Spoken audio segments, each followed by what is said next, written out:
My 24F husband, 25M, cheated on me, and I don't know what to do. Me and my husband have been together for almost 4 years, we dated for a year, engaged for a year and married for almost 2 years. We've had issues in the past, having to do with his drinking/overindulgence. I would express my frustration every time he would get drunk, and he wouldn't see the big deal in it.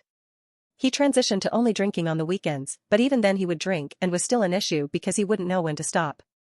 And he's the kind of man to never bring up his own frustrations with me unless he's been drinking, so whenever he'd get drunk and I'd express my annoyance with him, it would turn into a huge argument about past things that he's held on to, about things that I do that upset him. We've never had issues with trust, and I honestly never thought that he would do this to me. At the end of summertime last year, we decided to move to a different state because the one we were living in we could not afford anymore. Before we moved, he talked about going to a different denomination of Christianity that we'd been going to.